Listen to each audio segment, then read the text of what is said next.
Matthew 5 to 1 to 16.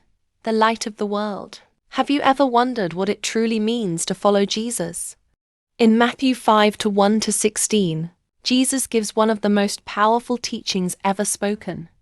This passage is the beginning of the Sermon on the Mount, where Jesus reveals the character of God's kingdom and the kind of people God is calling us to become. Jesus was not speaking to the rich, powerful, or famous.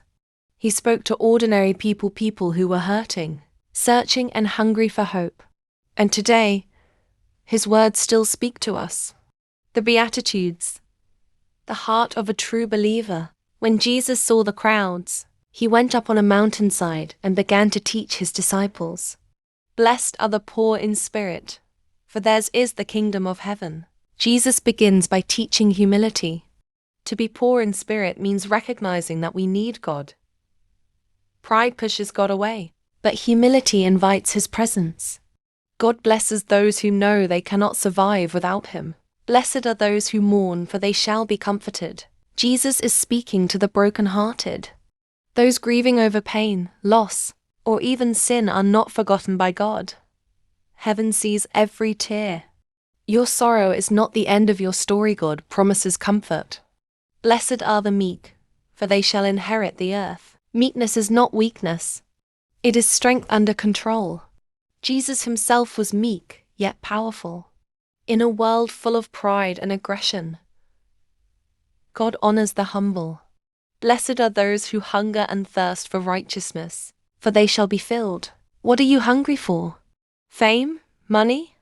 Approval? Jesus says those who deeply desire righteousness, those who long for God, will be satisfied.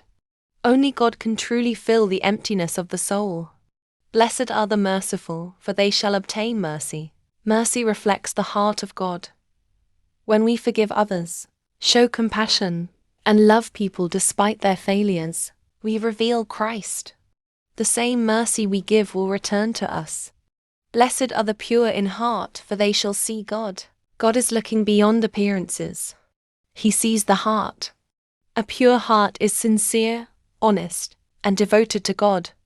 Jesus promises that those who pursue purity will experience his presence.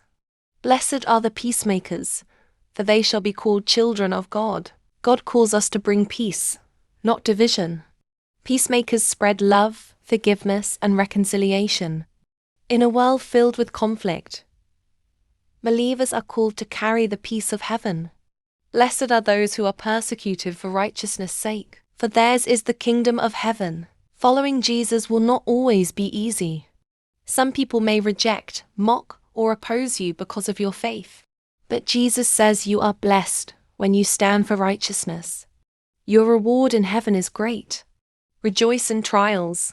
Jesus continues by saying, "Rejoice and be exceedingly glad, for great is your reward in heaven." This teaching changes everything. The world says suffering is failure, but Jesus says faithfulness through suffering brings eternal reward.